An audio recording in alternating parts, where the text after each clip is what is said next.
How you doing? This is Coach DeCarlo. Today we want to talk about bad stuff happens. Now, in part, what I want to do is kind of debunk the impression that many of those who teach these principles give, because I think a lot of times with those who are trying to learn how to manifest and manifest their desires and so forth, they get frustrated when they see, the teachers of these principles give the impression that bad stuff doesn't happen. We get on camera, we paint on our smile, and we could have just have experienced something very tragic. Now, and of course, we don't have to share everything that's going on that's bad in our lives, but bad things happen even to the best of manifestors. The key is our responsibility. Now, I didn't say responsibility at this point, but we are responsible how we respond to a given situation. I could easily give you a list of things that have happened in my life. I can talk about homelessness. I can talk about situations of abuse. I can talk about, even people that I've hurt, so no one's without blame. We all have things that we've done that may have not been nice to other people, and we've all had things that have happened to us that may not have been nice. Bad stuff happens. The question is, what is it that we do about the bad stuff that happens? Ancient text says, think it not strange when you fall into diverse temptations, trials, and tribulations. These things are going to happen, but it always comes down to how we respond in the happenings. How do we respond when bad things happen?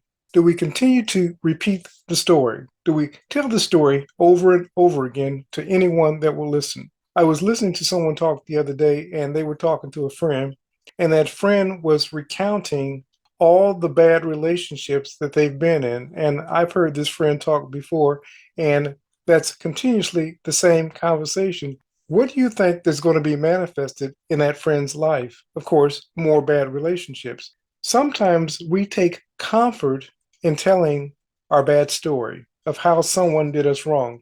Like I said, we're called to forgive. And often I'll say that forgiveness is more about us than the other person. Or we can continue to hold on to that negativity, that pain, that outcome. You have to determine, creators, what you will do with your past. You can leave it back there and realize that it happened, or you can keep advancing that past into your future.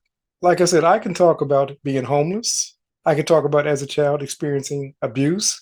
I can talk about times where we didn't know where our next meal was going to come from, but I don't continue to tell those stories. Those stories were stories that I experienced as a child.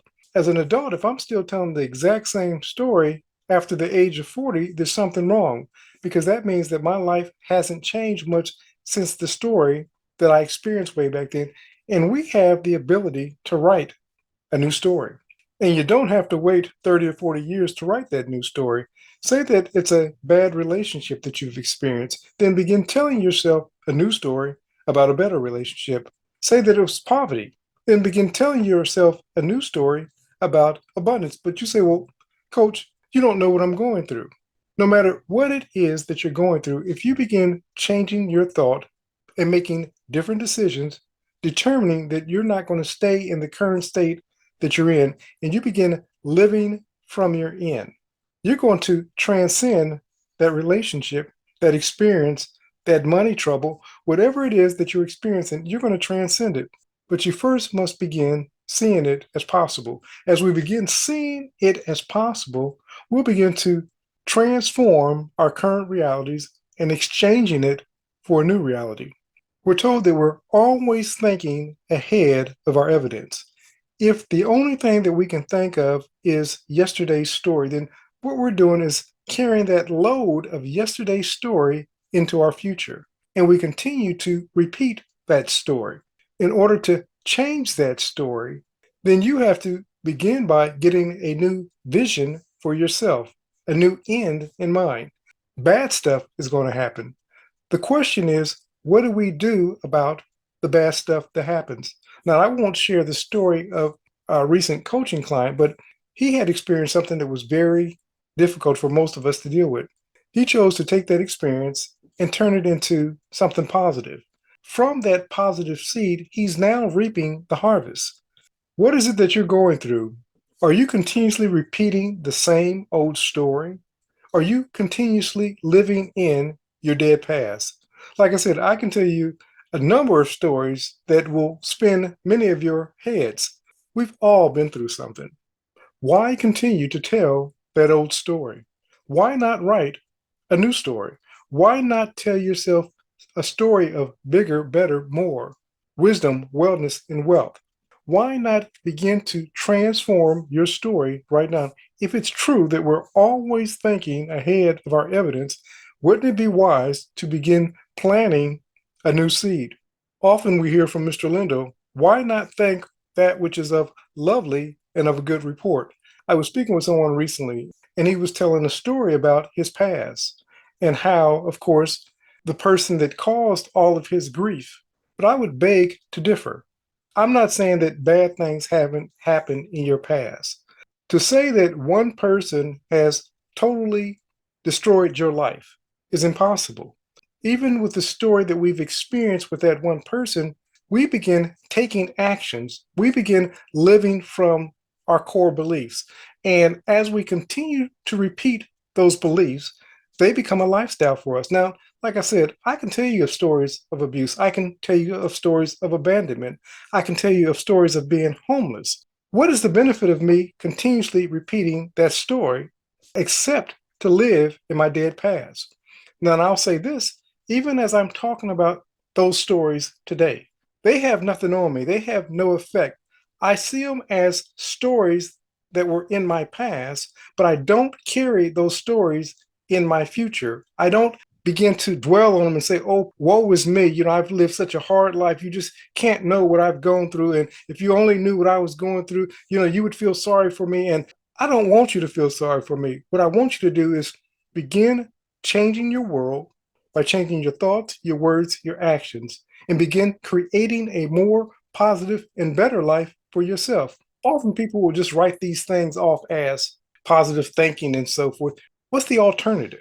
To continue to live in your dead past, to blame others, the failure of taking responsibility? What is the alternative? Beginning to think of what's lovely and of a good report, thinking affirmations, positive self talk. What is the alternative? Your current lifestyle. If your current lifestyle is that important to you, then of course you continue to live that current lifestyle. But if you want to change it, then you have to begin thinking on what it is that you want to manifest in your life. You begin practicing an attitude of gratitude for what you do have. Yeah, those people may have hurt you in the past. You may have been done wrong. You may have lost money, time. You may have been injured. All of those things being true, what do you do with them? You begin using them as a catalyst into your future. You begin using those as your motivation to say, you know what? Because of that, I'm going to turn my life around. I'm going to do better for the next generation. I'm going to make a difference in the lives of others because of what I experienced. And I don't want anyone else to experience what it was that I experienced. So, what I'm going to do is be a different person. I'm not going to be like those who abandoned me, who abused me, who allowed me to be in a place or a state of homelessness. I'm going to do something different. That's the choice that you have, Creator. The question is, what will you do with your gift of choice? Will you continue to live in your dead past?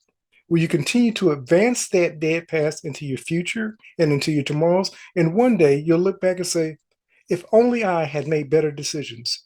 If only I had stopped blaming.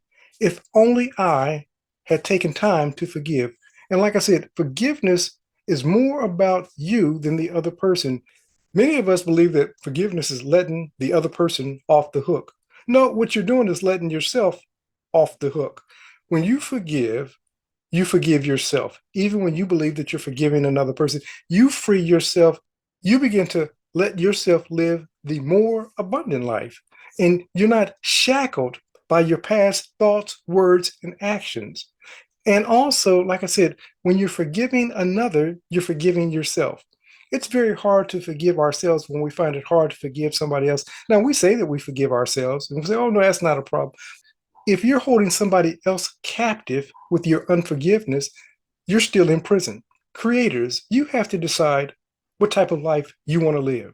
Do you want to continue to live in the bad stuff that happens? Or do you want to begin transforming your life this very moment by making a different decision, choosing a different choice, by beginning to live from your desired end? Ancient text says this: without a vision, people perish, and God's people perish for a lack of knowledge. What I'm giving you right now, creators, is the knowledge or the keys to your freedom. Will you take them? Will you begin taking responsibility and begin responding to your world in accordance to what you want to be, do, or have? Or will you let another keep you shackled to your past? The choice is yours. But remember this, creators, that only you can create your perfect world, not God or man. Only you can create your perfect world. This is Coach DeCarlo saying have a great and abundant day.